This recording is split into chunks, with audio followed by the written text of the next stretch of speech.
വഴുതന കൃഷി കാണിച്ചിട്ടുണ്ട്. അപ്പൊ ഞാൻ ചെയ്തിരിക്കുന്ന കൃഷിയിൽ നിന്ന് ഞാൻ വിത്തെടുക്കും. ആ വിത്തെടുത്ത് ഞാൻ മുളപ്പിച്ച് തൈ നട്ട് കഴിഞ്ഞാൽ എനിക്ക് ഫസ്റ്റ് കിട്ടുന്ന ഈൽഡ് സെക്കൻഡ് കിട്ടില്ല. ഓക്കെ, നിങ്ങൾക്ക് പലപ്പോഴും പറ്റിക്കപ്പെടുന്നത് അവിടെയാണ്. സുഹൃത്തുക്കളെ നമസ്കാരം. ശശികല ചേച്ചിനെ പരിചയപ്പെടുത്തേണ്ട ആവശ്യമില്ല. ഓർഗാനിക് കേരളത്തിൽ സ്ഥിരമായിട്ട് നമുക്ക് ഒരുപാട് കൃഷി അറിവുകളുമായിട്ട് വരുന്ന വ്യക്തിയാണ്. അപ്പോൾ ഇന്ന് നമുക്ക് ശശികല ചേച്ചി, ഒരുപാട് ആളുകൾ ശശികല ചേച്ചിയുടെ വീഡിയോ അപ്ലോഡ് ചെയ്യുമ്പോൾ താഴെ കമൻ്റ് ആയിട്ട് ചോദിക്കാറുണ്ട്, കുറച്ച് എന്താ പറയുക, വിത്തുകൾ നടുന്നത് എങ്ങനെയാണ്, അതുമായി ബന്ധപ്പെട്ട കാര്യങ്ങൾ എങ്ങനെയൊക്കെയാണ്. അപ്പോൾ നമ്മൾ ഇന്നത്തെ വീഡിയോയിലൂടെ നിങ്ങൾക്ക് കാണിച്ചു തരുന്നത് എങ്ങനെയാണ് ഒരു വിത്ത് തിരഞ്ഞെടുക്കേണ്ടത്. ഒരു വിത്ത് തിരഞ്ഞെടുത്താൽ തന്നെ അതിനെ എങ്ങനെയാണ് മുളപ്പിച്ച് നല്ല ഒരു തൈയായി നമ്മൾ ഈ ട്രേയിലേക്കൊക്കെ മാറ്റുന്ന വരെയുള്ള ഒരു ഘട്ടം, അത് എങ്ങനെയാണ് ഏറ്റവും മനോഹരമായി ചെയ്യേണ്ടത്, ആ വിത്തുകളെ സംരക്ഷിക്കേണ്ടത് എന്ന കാര്യങ്ങളാണ് നമ്മൾ ഇന്നത്തെ വീഡിയോയിലൂടെ നിങ്ങളുമായി പങ്കുവയ്ക്കുന്നത്. അപ്പോൾ നമ്മുടെ ചാനൽ സബ്സ്ക്രൈബ് ചെയ്യാത്തവർ ചെയ്യുക. പിന്നെ അത് മാത്രമല്ല, ശശികല ചേച്ചിയുടെ വീഡിയോ മുൻകാലങ്ങളിൽ തന്ന പോലെ അതേ സപ്പോർട്ടോട് കൂടി ഈ വീഡിയോയുടെയും കൂടെ ഉണ്ടാവുക. നമുക്ക് നമ്മുടെ വീഡിയോയിലേക്ക് പോകാം. എല്ലാവർക്കും നമസ്കാരം. നമ്മൾ ആദ്യമായിട്ട് എങ്ങനെയാണ് നമ്മൾ വിത്ത് തിരഞ്ഞെടുക്കേണ്ടത്, ഏറ്റവും നല്ല വിത്ത്. ഇപ്പം ഞാൻ കുറച്ച് നല്ലതും ചീത്തയുമായ വിത്തുകൾ ഇതിനകത്തുണ്ട്. ഇതിൽ നിന്ന് ഏറ്റവും നല്ല വിത്ത് എങ്ങനെയാണ് നമ്മൾ തിരഞ്ഞെടുക്കേണ്ടത് എന്നുള്ളതാണ് ഇപ്പോൾ ആദ്യം കാണിക്കാൻ പോകുന്നത്. ഇതിനകത്ത് ഇപ്പം ഞാൻ നിത്യവഴുതനയുടെ വിത്തും അതേപോലെ തന്നെ പയറിന്റെ വിത്തും, ഇത് സ്യൂഡോമോണസിനകത്ത് ഇട്ട് കുതിർത്തതാണ്. എങ്കിലും നിങ്ങൾക്ക് അത് എങ്ങനെയാണ് ചെയ്യുന്നതെന്ന് ഞാൻ ഒന്നും കൂടി കാണിച്ചു തരാം. അപ്പോൾ ഇതിലിപ്പം നമ്മൾക്ക് ഇതാണ് നമ്മളുടെ നിത്യവഴുതനയുടെ വിത്ത്. ഓക്കെ, ഈ നിത്യവഴുതനയുടെ വിത്തൊന്ന് സൂക്ഷിച്ചു നോക്കിയാൽ കാണാം നിങ്ങൾക്ക് ഇതിൽ വലുതും ചെറുതുമായ കുറച്ച് വിത്തുകളുണ്ട്. അപ്പൊ ഇതിൽ നല്ല ആരോഗ്യമുള്ള തൈ വേണമെന്നുണ്ടെങ്കിൽ നല്ല പുഷ്ടിയുള്ള വിത്ത് തന്നെ നമ്മൾ തിരഞ്ഞെടുക്കണം. ഇപ്പൊ ഇതിൽ ഇത്രയും സാധനത്തിൽ ഇതാ, ഇത് നല്ല വിത്താണ്, ഇത് നല്ലതാണ്, ഇത് അതെ, ഇത് വലിപ്പവും അതേപോലെ തന്നെ ആകൃതിയും പിന്നെ നമ്മളുടെ മൂത്തിട്ടുള്ളതും ഒക്കെ ആയിട്ടുള്ള വിത്തുകളാണ്. ഇതും രണ്ടും മുളയ്ക്കും. പക്ഷേ ഈ തൈക്ക് നല്ല കരുത്തുണ്ടാകും. ഈ വലത് കയ്യിലിരിക്കുന്ന തൈക്ക് നല്ല കരുത്തുണ്ടാകും. പക്ഷെ ഇതിനത്ര കരുത്തുണ്ടാവില്ല. അപ്പോൾ ഈ കരുത്ത് എങ്ങനെയുണ്ടോ അതിനനുസരിച്ചായിരിക്കും ചെടിയുടെ ഗ്രോത്ത് ഗ്രോത്ത് വരുന്നത്. പക്ഷെ ഇതില് കായ്ക്കുന്ന അത്രയും തന്നെ വലിപ്പവും ഈൽഡും ഇതിലുണ്ടാവില്ലെന്നേ ഉള്ളൂ. പക്ഷെ ഇതിലും കായ ഉണ്ടാകും. അപ്പൊ ശരിക്കും സത്യത്തിൽ ഇവിടെയാണ് നമ്മൾ പറ്റിക്കപ്പെടുന്നത് അല്ലെ. നമ്മളെ പുറമേ നിന്നൊക്കെ തൈകൾ വാങ്ങുമ്പോഴേ പലതും കൊണ്ടുപോയി വെക്കുമ്പോ ചേച്ചി പറഞ്ഞ മാതിരി 1-2 കായ ഉണ്ടാകും, അല്ലെങ്കിൽ ഒരു ശക്തിയോട് കൂടി നിൽക്കില്ല അല്ലെ. അപ്പൊ ഗ്രോത്ത് ഇല്ല. പലരും ചോദിക്കാറുണ്ട്, അതെ ഞങ്ങൾ വെണ്ട നട്ടിട്ടുണ്ട്, പക്ഷെ ചില വെണ്ട ആർത്തലച്ച് വളർന്നിട്ടുണ്ട്. ഇപ്പൊ ഇന്നലെ എനിക്കൊരു കോൾ ഉണ്ടായിരുന്നു, ഓർഗാനിക് കേരളം കണ്ടിട്ട് വിളിക്കുകയാണ്. ഞാൻ പത്തനംതിട്ടയെന്നാണ് വിളിക്കുന്നത്. കുറെ വെണ്ട വിത്ത് നട്ടതില് എന്റെ കുറച്ച് വെണ്ടയൊക്കെ നല്ല മരം പോലെ ആർത്തലച്ച് വളർന്നിട്ടുണ്ട്. പക്ഷെ കുറച്ചൊക്കെ ഇങ്ങനെ ശോഷിച്ചാ നിൽക്കുന്നത്. അതിന്റെ കാര്യം എന്താണ് എന്ന് ചോദിച്ചു. അപ്പൊ ഞാൻ പറഞ്ഞു, ഒന്ന് വിത്ത് തിരഞ്ഞെടുത്തതിന്റെ ആ ഒരു വിത്തിന്റെ ഗുണമേന്മ അനുസരിച്ചായിരിക്കും നിങ്ങൾക്ക് തൈയുടെ ഗ്രോത്ത് കിട്ടുക എന്നുള്ളത് ഞാൻ എക്സ്പ്ലെയിൻ ചെയ്ത് കൊടുത്തിട്ടുണ്ട്. അപ്പൊ അതുകൊണ്ടാണ് നമുക്ക് ഇതിനെ കുറിച്ച് ഒന്നും കൂടി ആധികാരികമായിട്ട് നമ്മൾക്ക് എന്താണോ എങ്ങനെയാണോ പറയാൻ പറ്റുക എന്നുള്ളത് കാണിക്കുന്നത്. ഓക്കെ, അപ്പൊ ഈ ചെടികൾക്ക് നല്ല കരുത്തുണ്ടാകും, ഇതില് അധിക ഈൽഡ് ഉണ്ടാകും. ഇതും നമ്മൾക്ക് നടാം, ഇതിനെ നമ്മൾ കളയരുത്, കാരണം ഇതും നമ്മൾക്ക് ചെയ്യേണ്ടത് തന്നെയാണ്, ചെയ്യാവുന്നതാണ്. പക്ഷെ ഇവർക്ക് നമ്മൾ കുറച്ചും കൂടി വളം കൂടുതൽ കൊടുക്കുകയും കുറച്ച് നല്ല രീതിയിൽ ശ്രദ്ധിക്കപ്പെടുകയും പരിചരിക്കപ്പെടുകയും ചെയ്യുകയാണെങ്കിൽ ഇവരും നമ്മൾക്ക് നല്ല രീതിയിൽ കിട്ടും. മാറ്റിയെടുക്കാം. അതെ, വൈറ്റമിൻസ് ഒക്കെ കൂടുതൽ കൊടുക്കണം, മൈക്രോ ന്യൂട്രിയൻസ് ഒക്കെ കൂടുതൽ കൊടുത്ത് ഇവരെയും നമ്മൾക്ക് രക്ഷപ്പെടുത്തി എടുക്കാൻ പറ്റും. ഓക്കെ, അപ്പൊ ഇത് അറിഞ്ഞിരിക്കണമെന്ന് മാത്രം.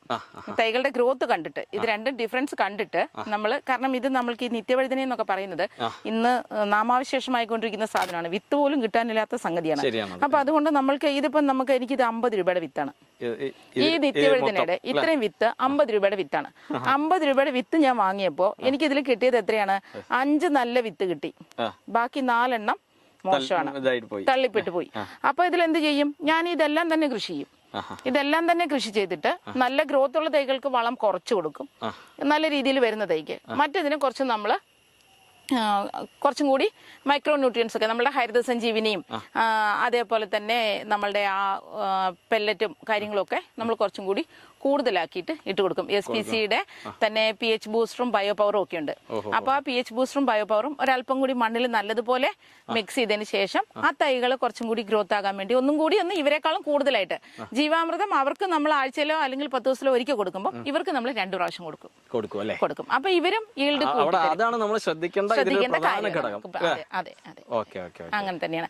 അപ്പൊ നമുക്ക് ഇനി അടുത്ത് ഇത് എങ്ങനെ നമ്മൾക്ക് നമ്മുടെ ട്രേയിലേക്ക് പാകാം എന്നുള്ളതും കൂടി ഒന്ന് നോക്കാം. ഒരു സെക്കൻഡ്, അതിനകത്ത് നമ്മൾ പയറിന്റെ വിത്തും കൊണ്ടുവന്നിട്ടുണ്ട്.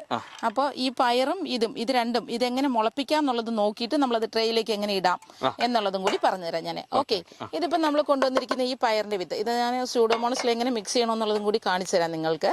അപ്പോൾ ഈ പയറിന്റെ വിത്ത് തന്നെ നിങ്ങൾ നോക്കിക്കോളൂ. ഇതിലും നമ്മൾക്ക് വലിപ്പവും ചെറുപ്പമായിട്ടുള്ള വിത്തുകളുണ്ട്. നമ്മൾ വിത്ത് മേടിക്കുന്ന സമയത്ത് നമ്മൾക്ക് ഇങ്ങനെ കിട്ടുള്ളൂ. ഇത് കണ്ട, കാരണം കർഷകരെ സംബന്ധിക്കുന്നിടത്തോളം അവർക്ക് എല്ലാ വിത്തുകളും വിറ്റ് പോകണം. അതുകൊണ്ട് അവർ വിത്ത് വിൽക്കുമ്പോൾ മൊത്തമായിട്ട് തന്നെ കൊടുക്കുള്ളൂ. ഇത് നോക്കിക്കോളൂ, ഇതിപ്പോൾ നമ്മൾ പയർ വിത്ത് എടുക്കുന്നത് ഇത് കണ്ട, ഇതിൽ കുറച്ച് നല്ല കരുത്തുള്ള വിത്തുകളുണ്ട്. നല്ല മുടുപ്പുള്ളത്. വലുപ്പം മാത്രമല്ല, ഇങ്ങനെ ചുക്കി ചുളുങ്ങിയുള്ള വിത്തുകളല്ലാണ്ട് ഇത് കണ്ട, ഇത് നല്ല വിത്താണ്. പക്ഷെ ഇതിനകത്ത് നോക്കിക്കേ, ഈ പയറിന്റെ വിത്തിനകത്ത് കൂടുതലും കടുകുമണി പോലത്തെ വിത്തുകളാണ്. പക്ഷെ ആ വിത്തുകൾ മുളയ്ക്കും. എന്നാ ഈ തൈയുടെ അത്രയും തന്നെ കരുത്തുണ്ടാവില്ല. അത് അങ്കുരണശേഷി കുറവായിരിക്കും. അങ്കുരണശേഷി എന്ന് പറഞ്ഞു കഴിഞ്ഞാൽ ഒരുവിധം ഈ അങ്കുരണശേഷി നഷ്ടപ്പെടുന്നത് അത് പ്രധാനമായിട്ട് പറഞ്ഞുതരാം. നമ്മൾ വിത്ത് കളക്ട് ചെയ്ത് കഴിഞ്ഞാൽ 6 മാസത്തിനകം നമ്മളത് മുളപ്പിച്ച് നട്ടിരിക്കണം. 6 മാസമാണ് ശരിക്കും കാലാവധി. അതെ, അങ്കുരണശേഷി എന്ന് പറയുന്നത്. പിന്നെ ഈ വിത്തിൽ ഒരു 80% നമ്മൾക്ക് അങ്കുരണശേഷി കിട്ടുള്ളൂ. പിന്നെ നമ്മൾ പുറത്തുനിന്ന് വാങ്ങിക്കുന്ന വിത്തുകൾ അത് നമ്മളൊരു 50% പ്രതീക്ഷിച്ചാൽ മതി. അതല്ലെന്നുണ്ടെങ്കിൽ നമ്മൾ ഹൈബ്രിഡ് വിത്ത് തന്നെ വ്യാവസായിക അടിസ്ഥാനത്തിൽ ചെയ്യാനാണെന്നുണ്ടെങ്കിൽ ഹൈബ്രിഡ് വിത്ത് തന്നെ നമ്മൾ തിരഞ്ഞെടുക്കണം. അതിന് വേണ്ടിയിട്ട് അതും നിങ്ങൾക്ക് കാണിച്ചു തരാൻ വേണ്ടിയിട്ട് ഞാൻ വഴുതന വിത്തും ചീര വിത്തും ഇവിടെ കൊണ്ടുവന്നിട്ടുണ്ട്. ഇതിപ്പോൾ ചീര വിത്തൊക്കെ നമുക്ക് ഫസ്റ്റ് ക്വാളിറ്റി വിത്താണ്, കാരണം എല്ലാം നല്ല കടുക് പണി പോലെയുണ്ട്. ഓക്കെ, അതേപോലെ തന്നെ വഴുതന വിത്ത് ഇത്രയും വിത്തിന് നമ്മൾക്ക് വരുന്നത് 800 രൂപയാണ്. ഇത്രയും വിത്തിന് വരുന്നത് 800 രൂപയാണ്. ഇത് ഹൈബ്രിഡ് വിത്ത് എന്ന് പറഞ്ഞു കഴിഞ്ഞാൽ നല്ല ഹൈബ്രിഡ് വിത്താണ്. അപ്പോ ഈ വിത്തിന് പിന്നെന്താ 80% മുളയ്ക്കുള്ളൂ, 20% പോകും. അതുകൊണ്ടാണ് ഒരു തൈ നമ്മൾക്ക് 5 രൂപ 6 രൂപ റേറ്റിന് നമ്മൾ വാങ്ങേണ്ടി വരുന്നത്. VFPCക്ക് പോയാൽ നമുക്ക് 3 രൂപയ്ക്ക് തൈ കിട്ടുന്നുണ്ട്. പക്ഷെ നമ്മളുടെ ഏരിയയിൽ എവിടെയാണോ VFPCK ഉള്ളത് നമ്മൾ അവിടെ തേടിപ്പോയി ആ തൈകൾ വാങ്ങിക്കണമെന്നുള്ളത് മാത്രമല്ല, അതിൽ നമ്മൾക്ക് ഈ പറഞ്ഞതുപോലെ ഇത്രയും ഗ്രോത്ത് ഉള്ളതും ഇത്രയും ശേഷിയുള്ളതും കിട്ടിക്കൊള്ളണമെന്നില്ല. ഇനി ഈ ഹൈബ്രിഡ് വിത്തുകളിൽ നിന്ന് കിട്ടുന്ന ആ ഒരു വഴുതനങ്ങ ആയിക്കോട്ടെ, ഇപ്പൊ വഴുതനയുടെ കാര്യം പറയാം. ഇപ്പം നമ്മൾ ഇതിനു മുമ്പ് വഴുതന കൃഷി കാണിച്ചിട്ടുണ്ട്. അപ്പൊ ഞാൻ ചെയ്തിരിക്കുന്ന കൃഷിയിൽ നിന്ന് ഞാൻ വിത്തെടുക്കും.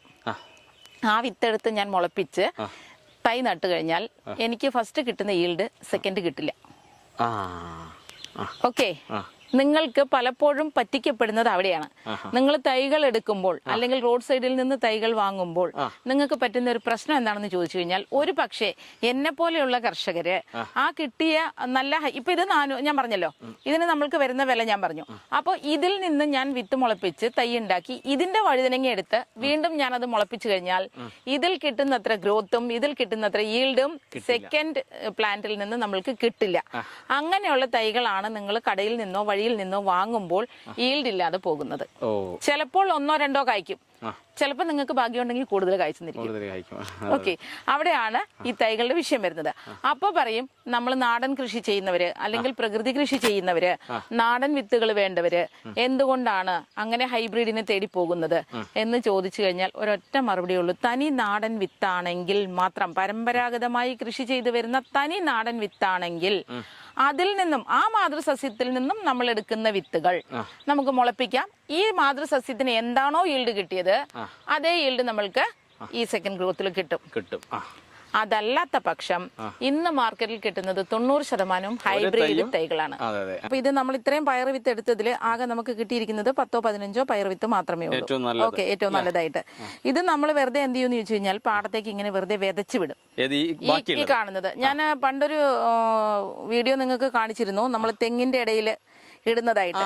ആ തെങ്ങിന്റെ ഇടയിൽ ഇടുന്ന വിത്തിലേക്ക് നമ്മൾ തെങ്ങിന്റെ ഇടയിലേക്ക് ഈ വിത്തിനെ വെതറി കൊടുക്കും. അപ്പൊ ആ തെങ്ങിന്റെ ഇടയിൽ ഇത് തെങ്ങിന് നൈട്രജൻ ഫിക്സേഷൻ ആയിട്ട് വളരുകയും ചെയ്യും. അതിൽ നിന്ന് ജീവാമൃതത്തിനുള്ള പയർ പറിച്ചെടുത്തിട്ട് നമുക്ക് അരയ്ക്കാൻ ഉപയോഗിക്കാം. ജീവാമൃതത്തില് അപ്പൊ അതിലേക്ക് അരച്ചെടുക്കാൻ വേണ്ടി ഉപയോഗിക്കാം. അപ്പൊ ഇത്രയാണ് ഇതിൽ നിന്ന് ഇപ്പൊ നമുക്ക് ഇത്ര പയർ വിത്തേ കിട്ടിയിട്ടുള്ളൂ. ഓക്കെ, ഇതിൽ നിന്ന് ഇനിയും പെറുക്കി എടുക്കാനാണെങ്കിൽ ഒരുപാട് സമയം പോകും. അപ്പൊ അതുകൊണ്ട് ഇത് ഞാൻ ഇതിന് മെനക്കെടുന്നില്ല. അപ്പൊ നമുക്ക് ജസ്റ്റ് ഇതിലേക്ക് കാണിക്കാം. അടുത്ത് ഞാൻ പറഞ്ഞു വഴുതന വിത്തിന്റെ കാര്യം പറഞ്ഞു. ഇനി നമ്മൾ ഇത് എങ്ങനെയാണ് സ്യൂഡോമോണസ് ലൈനി കലക്കിയിട്ട് അതിലേക്ക് നമ്മൾ വിത്ത് കുതിർക്കുന്നത്, എങ്ങനെയാണ് ഇത് മുളപ്പിക്കേണ്ടത് എന്നുള്ളത് കാണിച്ചു തരാം. അപ്പൊ നമ്മൾ ഇതാ ഒരു പാത്രം എടുത്തു. ഇതിനകത്ത് ഇതാണ് നമ്മളുടെ സ്യൂഡോമോണസ്. ബയോക്യൂർ ഉണ്ടല്ലേ? ഞാൻ എപ്പോഴും പറയാറുണ്ട്, ഏത് കമ്പനിയുടെയും വക്താവല്ല നമ്മള്. അപ്പോ എന്നാലും നമ്മൾ ഉപയോഗിക്കുന്നത് എന്താണോ, നമ്മൾ ചെയ്ത് സക്സസ് ആക്കിയത് എന്താണോ, അത് നമ്മൾ മറ്റുള്ളവർക്ക് പറയുന്നു, അത്രേ ഉള്ളൂ. അപ്പൊ ഇതിന് നമ്മൾ ഇതിനകത്ത് ശരിക്കും 1 ലിറ്ററിന് 5 തുള്ളിയാണ് വേണ്ടുന്നത്. അതെ, ഇതിപ്പോ 5 തുള്ളി വേണ്ടല്ലോ, നമ്മൾ ഇത്രയല്ലേ മുളപ്പിക്കുന്നുള്ളൂ. 1 ലിറ്റർ എന്ന് പറയുമ്പോൾ നമുക്ക് ഏകദേശം 1 കിലോ വിത്ത് മുളപ്പിക്കാനുള്ളത് കിട്ടും. ഓക്കെ, അപ്പൊ ഇതിനകത്തേക്ക് നമ്മൾ ഇതാ വെള്ളം ഒഴിച്ചു. ഇത്രയും മതി. ഈ വിത്തുകൾ തന്നെയാണ് ഞാൻ വീണ്ടും ഇത് ഒന്നും കൂടി ഇതിനകത്തേക്ക് ഇട്ടിട്ട് ഇതെങ്ങനെയാണ് നമ്മൾ വാരി മടക്കി വെച്ച് ഇത് മുളപ്പിക്കുന്നത് എന്നുള്ളത് കാണിക്കാൻ വേണ്ടിയിട്ടാണ്. ഓൾറെഡി ഇത് നമ്മൾ അതിനകത്ത് ഇട്ടതാണ്. ഓക്കെ, നമ്മൾ ഇട്ടതാണ് കാണാൻ വേണ്ടിയിട്ട് ഇതൊന്നും കൂടി ഒന്ന് ഇടുകയാണ്. അപ്പോൾ ഇത് നമ്മൾ ഇട്ടു. ഇത് നമുക്ക് സെപ്പറേറ്റ് തന്നെ ഇടാം. പക്ഷെ ഇപ്പൊ നമുക്കിത് എളുപ്പത്തിന് വേണ്ടിയിട്ട് നമ്മൾ ഇതിൻ്റെ ഒരു സൈഡിലേക്ക് ഇത് ഇട്ടു, ഒരു സൈഡിലേക്ക് നമ്മുടെ പയർ വിത്ത് ഇട്ടു. ഇത് നമ്മൾക്കൊരു 8-10 മണിക്കൂർ ഇടാം. 8 മുതൽ 10 മണിക്കൂർ വരെ ഈ വിത്ത് കുതിരണം. ഈ സ്യൂഡോമോണസ് ഇതിനകത്ത് ഒഴിക്കുന്നത് ഇതിനകത്ത് യാതൊരുവിധ ഫംഗൽ ഇൻഫെക്ഷനും വരാതിരിക്കാനും അങ്കുരണ ശേഷി കൂടുതൽ കിട്ടാനും വേണ്ടിയിട്ടാണ്. മാക്സിമം അങ്കുരണ ശേഷി സ്യൂഡോമോണസിൽ വിത്ത് കുതിർത്തെടുത്തു കഴിഞ്ഞാൽ ഒരു 80% വരെ നമ്മൾക്ക് സക്സസ് ആണ്. ഓക്കെ, അതാണ് അതിന്റെ ഒരു കാര്യം. നെക്സ്റ്റ് ഇനിയിപ്പോ നമ്മൾ ഇത് എങ്ങനെയാണ് വാരി മടക്കി വെക്കുന്നത് എന്നുള്ളത് കാണിച്ചു തരാം. ഇതിപ്പോ ഞാൻ ടിഷ്യൂ പേപ്പറാണ് ഇവിടെ എടുത്തിരിക്കുന്നത്. നമ്മള് ഇതാ ഇങ്ങനത്തെ ടിഷ്യൂ എടുക്കുക. ഈ ടിഷ്യൂ നമ്മൾ ജസ്റ്റ് 2ആയിട്ടൊന്ന് മടക്കുന്നു. മടക്കി കഴിഞ്ഞിട്ട് അതിനിതാ ഇങ്ങനെ ഇതിൽ നിന്ന് നമ്മൾ 8-10 മണിക്കൂർ കഴിഞ്ഞിട്ട് ഇത് വാരി എടുക്കാവുള്ളൂ കേട്ടോ. വാരി എടുത്തിട്ട് ഇതാ ഇതിലിങ്ങനെ വെക്കുന്നു. ഇതിനെ ഒന്ന് മടക്കി ശരിക്കും പറഞ്ഞു കഴിഞ്ഞാൽ ഈ വിത്ത് മുളയ്ക്കണമെന്നുണ്ടെങ്കിൽ ഇരുട്ട് വേണം. ഭൂമി എന്ന ഗർഭപാത്രത്തിലാണ് വിത്ത് മുളയ്ക്കുന്നത്. ഭൂമിയുടെ അടിയിൽ എന്താണ്? ഇരുട്ടാണ്. അപ്പം ആ ഇരുട്ട് ഇതിന് നമ്മൾ കൊടുക്കണം. ഓക്കെ, അപ്പം ശരിക്കും പറഞ്ഞു കഴിഞ്ഞാൽ ഒരു പ്രസവ മുറിയിലേക്കാണ് നമ്മളിത് കൊണ്ടുപോകേണ്ടത്. അപ്പൊ നമ്മൾ എന്ത് ചെയ്യുന്നു? ഇങ്ങനെ കമത്തി വെച്ചു. പാത്രം കൊണ്ട് കമഴ്ത്തി വെക്കുന്നു. അതേപോലെ തന്നെ പയറും നമ്മൾ വാരിയെടുത്ത് അങ്ങനെ തന്നെ നമ്മൾക്ക് കമഴ്ത്തി വെക്കാം. ഇനി ഇതിൽ നമ്മൾ അതെ, ഇത് ശരിക്കും തുണി നനച്ച് അതിനകത്ത് വേണമെങ്കിൽ പിഴിഞ്ഞു വെക്കാം കേട്ടോ. ഇനി ഇതിന് മറ്റൊരു എളുപ്പ മാർഗവും കൂടെ ഉണ്ട്. നമ്മൾക്ക് ഇങ്ങനെ ഈ കുറെ കൂടുതൽ ഞങ്ങളൊക്കെ കുറച്ച് വ്യാവസായിക അടിസ്ഥാനത്തിൽ ചെയ്യുമ്പോൾ ഇതിപ്പോ നിങ്ങൾക്ക് 8-10 വിത്തൊക്കെ ആകുമ്പോഴാണ് ഇങ്ങനെ വെള്ളത്തിലിട്ടിട്ട് നമുക്ക് വാരിയെടുക്കാൻ എളുപ്പം. ഞങ്ങൾ എന്താ ചെയ്യാന്ന് ചോദിച്ചു കഴിഞ്ഞാല് എളുപ്പപ്പണിക്ക് 1 ലിറ്റർ വെള്ളം എടുക്കും. അതിനകത്തേക്ക് നമുക്ക് ആവശ്യമുള്ള വിത്തുകൾ നല്ല തുണിക്കകത്ത് കിഴി കെട്ടും. എന്നിട്ട് ആ കിഴി വെള്ളത്തിനകത്തേക്ക് മുക്കി വെക്കും. വൈകുന്നേരം എടുത്ത് നമ്മൾ ആ കിഴി മാറ്റി ഇതുപോലെ ഒരു പാത്രത്തിനടിയിലേക്ക് കമഴ്ത്തി വെക്കും. ഓക്കെ, ഇതിങ്ങനെ കമഴ്ത്തി വെക്കുമ്പോഴേ 12 മണിക്കൂർ കഴിയുമ്പോൾ മുളയ്ക്കും. 12 മണിക്കൂർ കഴിയുമ്പോൾ മുളയ്ക്കും. അതായത് ആ 12 മണിക്കൂർ എന്ന് പറയുന്നത് നമ്മൾ ഇതിൽ മുക്കിയതിന് ശേഷം 12 മണിക്കൂറാണോ അതോ നമ്മൾ ഇത് ഇട്ട മുതലാണോ? പറഞ്ഞുതരാം. രാവിലെ വെള്ളത്തിലിടുന്നു. വൈകുന്നേരം നമ്മൾ രാവിലെ ഒരു 8 മണിക്ക് ഇട്ടു. വൈകുന്നേരം ഒരു 8 മണിയാകുമ്പോഴത്തേക്കും ഇത് 12 മണിക്കൂർ ആയല്ലോ.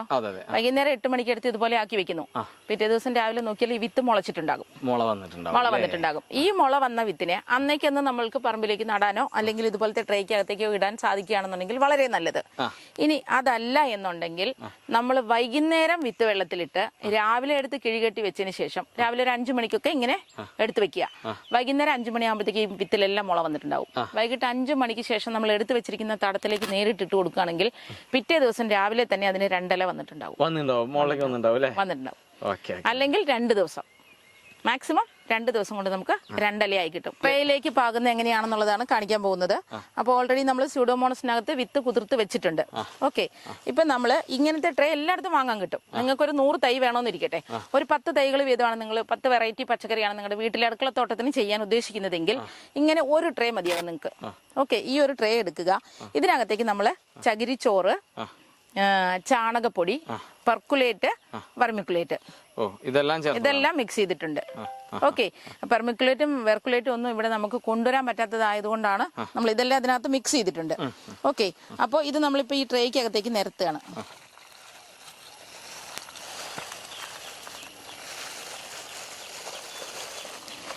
ഇത് നിങ്ങൾക്ക് ഇത് നമ്മൾ ഉണ്ടാക്കുന്ന കമ്പോസ്റ്റ് ഉണ്ട് കേട്ടോ ഇതിനകത്ത്.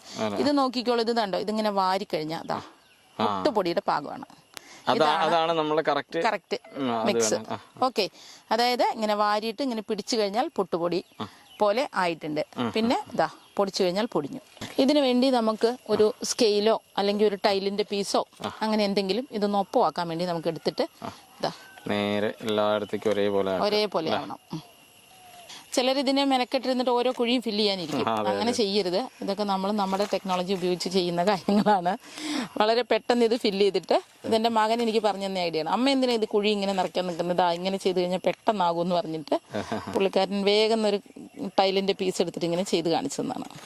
ഓക്കെ, ഇനിയിപ്പോൾ നമ്മൾ വഴുതന വിത്താണ് നമ്മൾ ഇടുന്നതെന്നിരിക്കട്ടെ. ഈ വഴുതന വിത്ത് നമ്മൾ സ്യൂഡോമോണസിൽ മുക്കി കുതിർത്തതായിരിക്കണം. അത് ഏകദേശം മുള വരാറായ ആ ഒരു ടെൻഡൻസിയിലുള്ളതായിരിക്കണം. അത് നമ്മൾ ഓരോന്നോരോന്ന് തന്നെ ഇട്ട് കൊടുക്കണം. ഈ വഴുതന വിത്ത് നമ്മൾ ഓരോന്നോരോന്ന് ഇടാൻ വേണ്ടി നമ്മളൊരു മാർഗം കാണുന്നത് എന്താണെന്ന് വെച്ച് കഴിഞ്ഞാൽ, പെരുങ്കായ ഡപ്പയുണ്ട്. ആ ഡപ്പിക്കകത്ത് നമ്മളൊരു ഹോൾ ഇട്ടിട്ടുണ്ടാകും. അപ്പൊ ആ പെരുങ്കായ ഡപ്പിക്കകത്തേക്ക് നമ്മൾ ഈ വഴുതനയുടെ വിത്തുകൾ ഇടും. എന്നിട്ട് ഇങ്ങനെ കുലുക്കി കൊടുക്കുകയാണെങ്കിൽ ഓരോന്നിലും ഓരോ വിത്ത് വീഴും. ഇതിൽ ഓരോ കുഴിയിൽ ഓരോ വിത്തേ വീഴാവുള്ളൂ. അതിൽ കൂടുതൽ വെക്കരുത്. ഒരു കുഴിയിൽ ഒരെണ്ണമേ ആകാവുള്ളൂ. ഓക്കെ, അപ്പൊ നമ്മളിതാ ഇപ്പൊ നമ്മുടെ നിത്യവഴുതനയും പയറുമാണ് ഇവിടെ നമ്മൾ മുളപ്പിക്കാൻ വേണ്ടിയിട്ട് നമ്മൾ മാറ്റി വെച്ചിരിക്കുന്നത്. ഇതിപ്പോ നമുക്ക് 12 മണിക്കൂർ ആയിട്ടില്ല, അതുകൊണ്ടാണ് ഇത് മുളയ്ക്കാത്തത്. അപ്പൊ നമ്മൾ ഷൂട്ടിന് വേണ്ടി എടുത്തത് കൊണ്ട് വളരെ പെട്ടെന്ന് തന്നെ നമ്മൾ ഈ സാധനം എടുക്കുന്നു. ഇതിൽ എല്ലാ വിത്തുകളും തന്നെ നമ്മൾ ഇതിനകത്തേക്ക് ഇട്ട് കൊടുക്കുന്നുണ്ട്. ഇതിൽ മുള വന്നിട്ടുണ്ട് എന്നുണ്ടെങ്കിൽ ഈ മുള ഭാഗം മുകളിലേക്ക് വെച്ചിട്ട് വേണം നമ്മൾ ഇതിനെ ഇങ്ങനെ മുകളിലേക്ക് ആക്കിയിട്ട്. ഓക്കെ, ഇതിനെ നമ്മൾ ഇതിനകത്തേക്ക് പ്രസ് ചെയ്ത് വെച്ചു കൊടുക്കണം. ഇനി നമുക്ക് ഇതിന് മുകളിലേക്ക് കുറച്ചും കൂടി തൂളി കൊടുക്കാം, മിശ്രിതം ഒന്ന് തൂളി കൊടുക്കാം. ഓക്കെ, ഇതാ ഇട്ടു. ഇങ്ങനെ 12 മണിക്കൂർ കഴിയുമ്പോഴേക്കും മുളയ്ക്കും. ഇനി ഇതിൽ വേറൊരു കാര്യം എനിക്ക് പറയാനുള്ളത്, നമ്മളിപ്പോൾ ഇത് തിരുവാതിര ഞാറ്റുവേലയുടെ ആരംഭഘട്ടത്തിലാണ് നമ്മൾ ചെയ്തുകൊണ്ടിരിക്കുന്നത്. ഇത് തിരുവാതിര മുന്നേഴ് പോയിക്കൊണ്ടിരിക്കുകയാണ്. നമുക്ക് തിരുവാതിര ഞാറ്റുവേല തുടങ്ങിയത് ജൂൺ 20-ാം തീയതിയാണ്. 21, 22 തീയതിയിലാണ്, 20 അല്ല 21, 22 തീയതിയിൽ അർദ്ധരാത്രിക്കായിരുന്നു തിരുവാതിര ഞാറ്റുവേലയുടെ തുടക്കം. അപ്പോൾ ജൂലൈ 5 വരെയാണ് തിരുവാതിര ഞാറ്റുവേല ഉള്ളത്.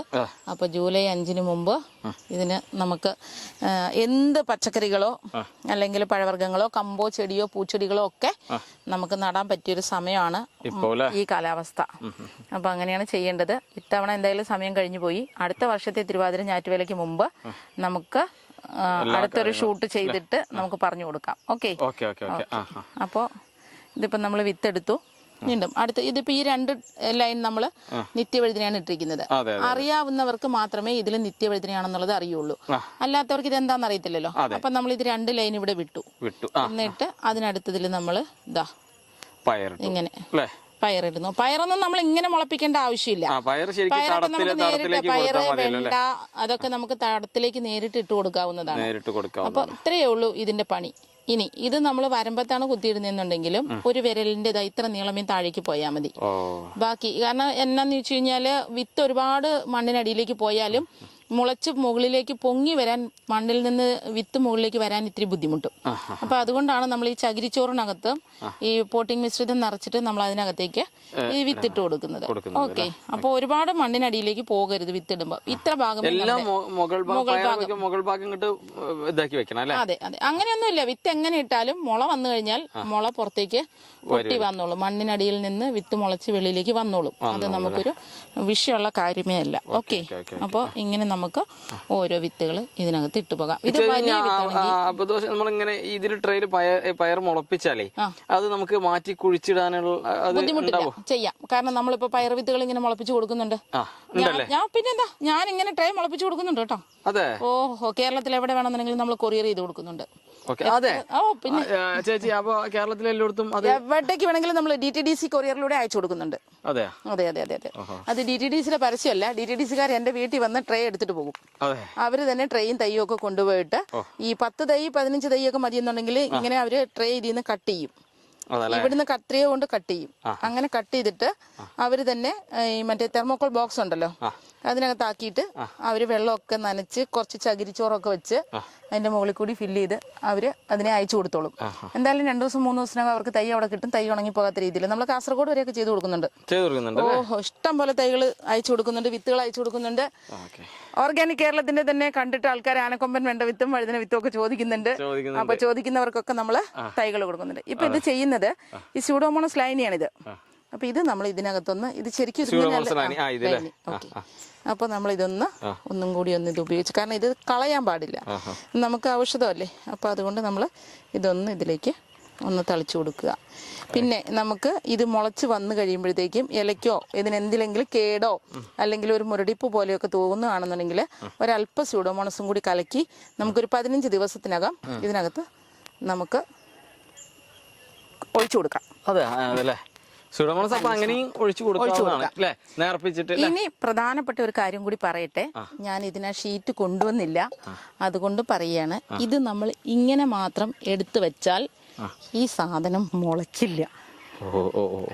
ഈ ട്രേക്കകത്ത് നമ്മൾ തൈ മുളപ്പിക്കണമെങ്കിൽ ഇതിനെ നമ്മൾ ഒരു ബ്ലാക്ക് ഷീറ്റ് ഇട്ടോ അല്ലെങ്കിൽ അങ്ങനെ ഡാർക്കായിട്ടുള്ള ഏതെങ്കിലും ഒരു കളറ് ഷീറ്റ് ഇട്ട് ഇതിനെ ഒന്ന് മൂടണം. എന്നിട്ട് ഇത് കൊണ്ടുപോയി ഡാർക്ക് റൂമിനകത്ത് വെക്കണം. അത്യാവശ്യമാണ്. വിത്ത് മുളയ്ക്കാൻ ആദ്യത്തെ 4 ദിവസം ഇരുട്ട് അത്യാവശ്യമാണ്. അപ്പോൾ ഇതിനെ നമ്മൾ ഇരുട്ടത്ത് കൊണ്ടുപോയി ഒരു ഷീറ്റ് ഇട്ട് മൂടിയിട്ട് ഇരുട്ടത്ത് വെക്കുക ഡാർക്ക് റൂമിനകത്ത്. അതിനുശേഷം 4 ദിവസം കഴിഞ്ഞ് നമ്മൾ ഇത് കെട്ടഴിച്ചിട്ട് നോക്കിക്കഴിഞ്ഞാൽ ഇതിലൊരു 99% മുളച്ചിട്ടുണ്ടാകും. അപ്പോൾ നമ്മളെ മുളപ്പിച്ച വഴുതനത്തൈയുടെ ഒരു ട്രേ ആണ് ഈ കാണുന്നത്. ഞാൻ പറഞ്ഞൊരു ഏകദേശം ഒരു 90% കൂടുതൽ 99% വരെ നമുക്ക് മുളച്ച് കിട്ടുമെന്ന് പറഞ്ഞു. അപ്പൊ ഇതെല്ലാം മുളച്ചത് തന്നെയാണ്. ഇതിനകത്ത് നോക്കൂ, 1 2 3 4 5 എണ്ണം പോയിട്ടുണ്ട്. ഓക്കെ, 5 1 6 എണ്ണം പോയിട്ടുണ്ട്. ഇത് കണ്ടോ, ഇത് നമ്മൾ അതിനകത്തുനിന്ന് ഡാർക്ക് റൂമിനകത്തുനിന്ന് പുറത്തെടുത്ത് വെച്ച് കഴിഞ്ഞപ്പം ഓന്ത് വെട്ടിയതാണ് ഇതൊക്കെ. ഓന്ത്, ഈ പുൽച്ചാടി അങ്ങനെയുള്ള സാധനങ്ങള് ഇതെല്ലാം ഈ സംഗതി വെട്ടിക്കളയും. അപ്പൊ നമുക്ക് ഇത് വെട്ടിക്കളയാതിരിക്കാൻ വേണ്ടിയിട്ട് ബിവേറിയ അല്ലെങ്കിൽ വാംഫൈറ്റ്. ഈ വാംഫൈറ്റ് എന്ന് പറയുന്നത് വെളുത്തുള്ളി, ഇഞ്ചി, വേപ്പെണ്ണ ഇതൊക്കെ കൂടി മിക്സ് ചെയ്തൊരു സംഗതിയാണ്. അപ്പൊ ആ വാംഫൈറ്റ് നമ്മൾ കൊടുക്കുന്നുണ്ട്. വാംഫൈറ്റ് ഉണ്ട്, ബോണ്ടിഫ്ലോറ ഉണ്ട്, SPCയുടെ ബയോ പവർ കൊടുക്കുന്നുണ്ട്, PH ബൂസ്റ്റർ, അതുപോലെ ചകിരിച്ചോറ്, ഇതെല്ലാം കൂടെ മിക്സ് ചെയ്ത വളം നിങ്ങൾക്ക് അതായത് ഒരു കിറ്റായിട്ട് നമ്മൾ തരും. എത്ര തൈകൾ വേണം, എത്ര വിത്ത് വേണം, അതിനനുസരിച്ച് എന്തെല്ലാം സാധനങ്ങൾ അതിന്റെ കൂടെ നിങ്ങൾ അതിനെ പ്രൊമോട്ട് ചെയ്യാൻ വേണ്ടിയിട്ട് വേണം. ജീവാമൃതം മാത്രം നമ്മൾക്ക് ഉണ്ടാക്കി ഇവിടുന്ന് അവിടെ എത്തിക്കാൻ പറ്റില്ല. അവരുടെ സ്പേസിൽ അവർക്ക് ജീവാമൃതം ഉണ്ടാക്കണമെന്നുണ്ടെങ്കിൽ നമ്മളത് പറഞ്ഞു കൊടുക്കും. ഇനി അതല്ല നമ്മൾക്ക് അവർക്ക് അവിടെ ചെന്ന് നമ്മൾ കാണിച്ചു കൊടുക്കണമെന്നുണ്ടെങ്കിൽ കാണിച്ചു കൊടുക്കും. TDA തന്നാൽ മതി. അത് തരണമല്ലോ, അല്ലാതെ പറ്റില്ലല്ലോ. അപ്പൊ നമ്മൾ അവിടെ ചെന്നത് കാണിച്ചു കൊടുക്കാം. ഇനി എത്ര ഏക്കർ ആണെന്നുണ്ടെങ്കിലും നമ്മൾ ചെയ്തു കൊടുക്കുന്നുണ്ട്. അതുപോലെ ഓർഗാനിക് കേരളത്തിലൂടെ രതീഷ് എന്നെ പരിചയപ്പെടുത്തിയിട്ട് ഒരുപാട് ആൾക്കാർ എന്നെ വിളിക്കുന്നുണ്ട്. ഒരുപാട് ആൾക്കാരുടെ തോട്ടങ്ങൾ സംരക്ഷിക്കാൻ ഓർഗാനിക് ഒരു വീഡിയോ ചെയ്യുമ്പോൾ നമ്മളുടെ ഉദ്ദേശം ഇത് തന്നെയാട്ടോ. എല്ലാ കർഷകരും എല്ലാവരിലേക്കും എത്തണം. നമ്മുടെ ഓരോ വ്യൂവേഴ്സിനും ഇത് നമ്മൾ ചെയ്യുന്ന എല്ലാ കർഷകരെയും ആരെ വിളിക്കണമെങ്കിൽ അവർക്ക് വിളിച്ച് സുതാര്യമായ രീതിയിൽ എല്ലാ കാര്യങ്ങളും ചെയ്യണം. സുഹൃത്തുക്കളെ, പ്രത്യേകിച്ചൊന്നും പറയില്ല. ശശികല ചേച്ചിയുടെ വീഡിയോ പിന്നെ നിങ്ങൾക്ക് എല്ലാവർക്കും പരിചിതമാണ്. നോക്കൂ, എത്ര ലളിതമായിട്ടാണ് നമുക്കൊരു വിത്ത് A to Z നട്ട്. എല്ലാവരും അഭിമുഖീകരിക്കുന്ന ഒരു പ്രശ്നം ഇത് തന്നെയാണ്. ഈ ട്രേയിൽ നിന്ന് അവിടെ മാറ്റി വെക്കുന്നതിൻ്റെ ഉള്ളിൽ സകല തൈകളും കേടുവന്നു പോകുന്നൊരവസ്ഥ പല ആളുകളും പറഞ്ഞിട്ടുണ്ട്. അപ്പോൾ ഇതിനെങ്ങനെ സംരക്ഷിക്കണം, എന്തൊക്കെ രീതിയിൽ സംരക്ഷിക്കണം എന്നുള്ളതെല്ലാം വളരെ വിശദമായിട്ട് നമുക്ക് ശശികല ചേച്ചി പറഞ്ഞു തന്നു. അപ്പോൾ ഇത് തന്നെയാണ് നമ്മൾ ശശികല ചേച്ചിയെ തേടി വന്നപ്പോഴും പ്രതീക്ഷിച്ചിട്ടുള്ളത് കേട്ടോ. അപ്പോൾ എന്തായാലും ഇതുവരെ തന്ന എല്ലാ സപ്പോർട്ടോടും കൂടെ ഉണ്ടാവുക. ശശികല ചേച്ചിയുടെ നമ്പർ ഞാൻ നമ്മുടെ വീഡിയോയിൽ കൊടുക്കുന്നുണ്ട്. തീർച്ചയായിട്ടും വിളിക്കാം. തൈകൾ വേണ്ടവർക്ക് വിളിക്കാം. ഇനി തൈകൾ വാങ്ങാനായിട്ട് വിളിച്ചില്ലല്ലോ എന്ന് വിചാരിക്കേണ്ട. എന്ത് കാര്യം ചോദിച്ചാലും വളരെ നല്ല മനസ്സോടുകൂടി നിങ്ങൾക്ക് എല്ലാവർക്കും ഷെയർ ചെയ്ത് തരും. അപ്പോൾ അതുകൊണ്ട് ആ ഒരു പേടിയേ വേണ്ട. ഏത് സമയത്തും ശശികല ചേച്ചിയെ വിളിക്കാം. വിളിച്ചിട്ട് ഈ കാര്യങ്ങളെല്ലാം അന്വേഷിക്കുക. നല്ലൊരു കൃഷി, ഒരു എന്താ പറയുക, നമ്മുടെ പ്രകൃതി സൗഹാർദ്ദമായ ഒരു കൃഷിയിലൂടെ നമുക്ക് എല്ലാവർക്കും മുൻപോട്ട് പോകാം. അതുതന്നെയാണ് നമ്മുടെ വീഡിയോ കൊണ്ട് ഉദ്ദേശിക്കുന്നത്. ശശികല ചേച്ചിയെ പോലുള്ള കർഷകരെ തേടി പിടിക്കുന്നതും അതുകൊണ്ട് തന്നെയാണ്. അപ്പോൾ ഇതുവരെ തന്ന എല്ലാ സപ്പോർട്ടോടും കൂടെ ഉണ്ടാവുക. ഒട്ടും വൈകാതെ നമുക്ക് അടുത്തൊരു വീഡിയോയിൽ വീണ്ടും കാണാം.